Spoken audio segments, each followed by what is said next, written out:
I will now go to the gentlewoman from Georgia, Ms. Bourdeaux, for 5 minutes.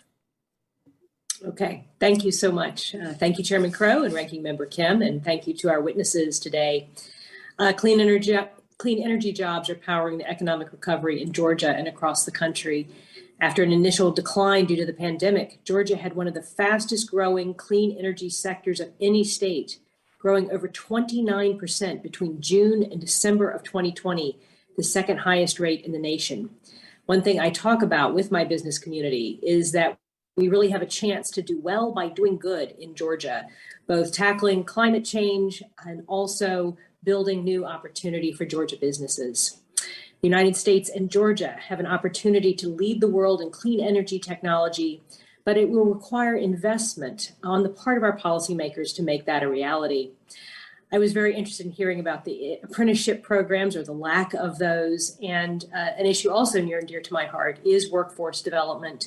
And I have recently visited some of the technical colleges in Georgia, looking at some of the programs that they are putting in place. And wanted to just circle back to that issue with, actually, Mr. Gilchrist, I don't know if you have any insight on this, but since you sort of have a national view on it, what do we need to be doing to build out the workforce for small businesses in this kind of clean energy technology space? Thank you. Thank you, Representative Bourdeaux. That's a big question, and I do have a bit of experience in this area.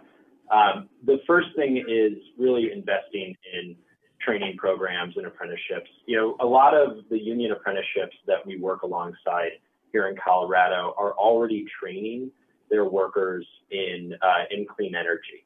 Energy efficiency, as I mentioned before, is 2/3 of the workforce in clean energy. So it's those are jobs like insulators, things that we don't necessarily think about in the trades, but the electrical workers especially are doing a lot of energy efficiency. The pipe fitters and the United Association of Pipe Fitters and Plumbers, they're doing HVAC installations, which is a major energy efficiency upgrade. The mechanical systems, updating and upgrading mechanical systems for buildings is extremely important, and that's a lot of work that can be done by highly skilled workers.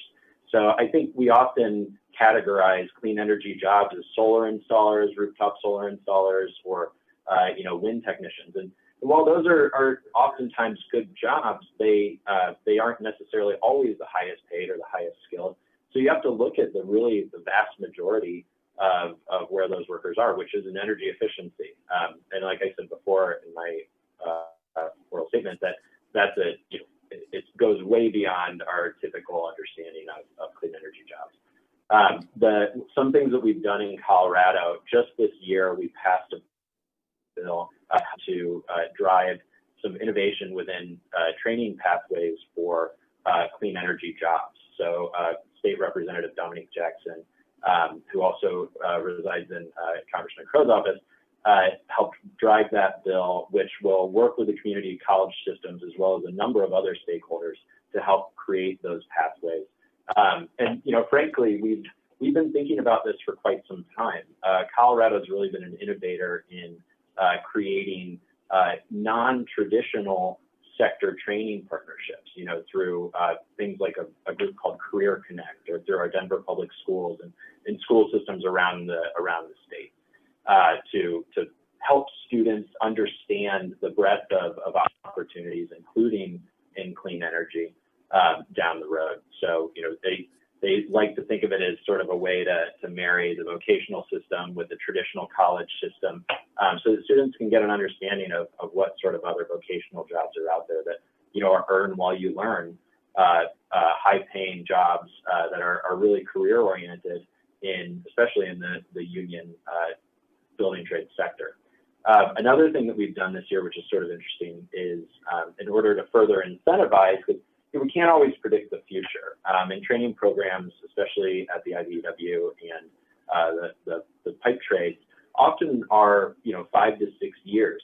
So you have to start training those folks early on, and you can't do that without some understanding of what will be coming in the future. And so creating those incentives to invest in that cleaner, cheaper technology is really important. And I understand we're running close on time. So I definitely have more to say about that.